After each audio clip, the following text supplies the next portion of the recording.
Awesome. And you were very particular with the actors about saying the lines exactly as they were written. And one of the things that I read about you were saying, if you're doing a Bob Dylan song, you don't change the words. Yes. And so the idea is the interpretation that the actors bring to it is kind of like doing like a Rolling Stone, like a samba, instead of, in the way that he does it. So you can change the rhythms a little bit and that sort of thing, but the words have to Well, be the exact, rhythms, right? the orchestration, sure, everything.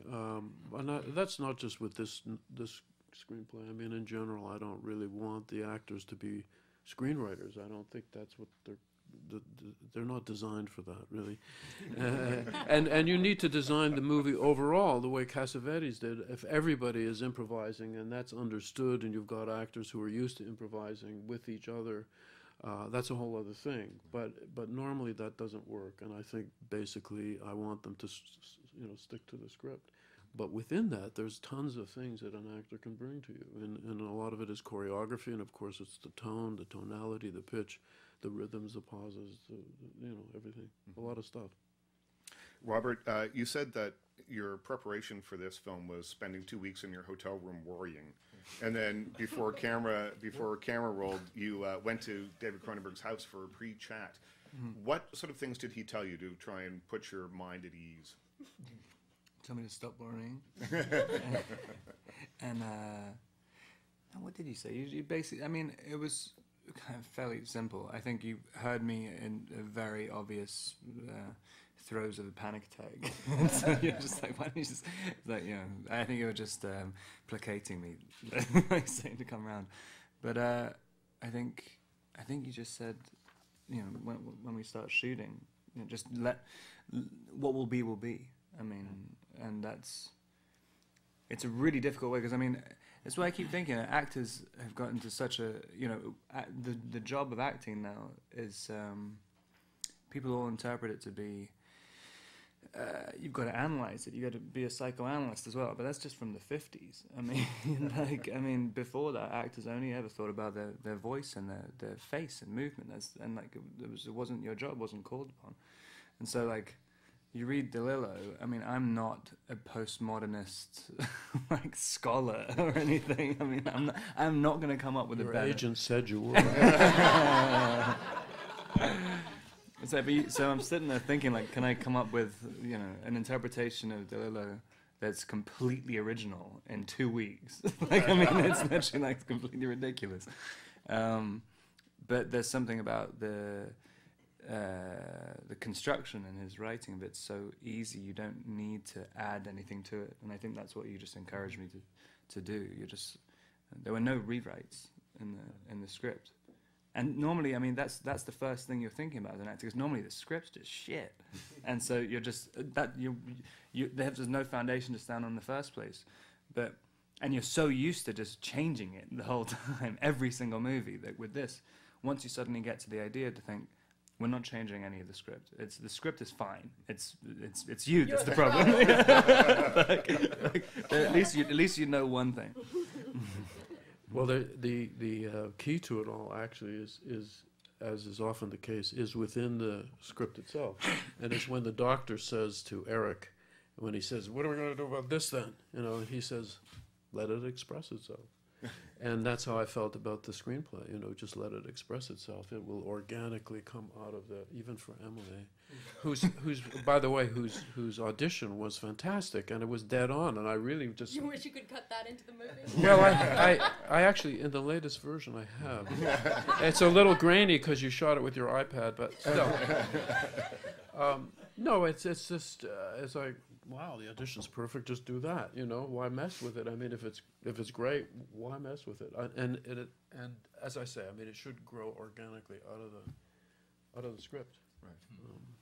And you also talked a great deal about camera placement and how that helped shape the performance. Can you explain a little bit for people who aren't in front of a camera professionally what that means to you? Well, yeah, if you're close to a face and what angle you're at, how it's lit really affects the impact of what is being said on the audience.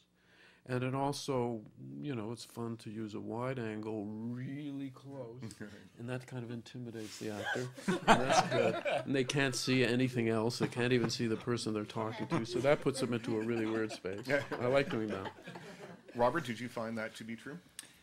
Yeah, there's definitely some of the stuff in the limo, having the camera at the end of a crane. I think normally what you try and do is try and connect to whoever's looking through the camera, because it's just so much easier to interpret. Like there's an actual eyeball there rather than just an inanimate object. But because it was so far away, it was remote controlled at the end of a techno crane. You kind of get used to the idea of having this relationship with a machine, and it's separate. You separate any kind of the fact that there's any human whatsoever watching, and after a while, it's really fun. Like you kind of, I like not being able to see anything apart from a camera, especially when it's so dark. You can't even really see what the camera was. And the Alexa looks kind of funny as well. Yeah, like, it doesn't look like a normal film camera. Yeah, it definitely changed things, and also the kind of the way the camera moved. It wasn't just like a normal. There wasn't anything organic about the pan or anything. It was all like clockwork, it does change your performance. Also, I use a little Apple program called iDirector, which just a little green light goes on if it's okay, and a red light if you need to do another take. It's pretty straightforward. You could all use it. Paul, you were shooting 2 movies at the same time. Can you tell me a little bit about how you juggle a really memorable, intense, strange role like Benno with another film at the same time, doing it simultaneously in different countries? You were flying back and forth. Yes. Yes. He did get confused a lot. I got confused. I started. Fortunately, the other movie was not terribly demanding on me. It was a musical that I was doing, and I didn't have to sing or dance or anything in it. I just had to show up and crack jokes and things like that. So it was. I was a little bit pissed off that I had to do them both at the same time. It wasn't supposed to happen that way. Right. I was panicked about it. I mean, this thing was intimidating. The length of it and the language and stuff, and so I was bothering everybody I could on this other movie to read this thing with me. Yeah, and I was fortunately, is it Malin Ackerman?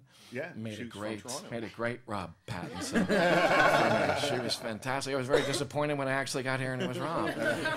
But she, God bless that woman, sat and read that thing with me over and over and over again, because I just needed to feel that security. But it was actually kind of great to click out of one thing to the other. It was fantastic. So it wasn't all shot in one go then? Did you shoot part, leave, and then come back? Oh, no. We shot the whole thing.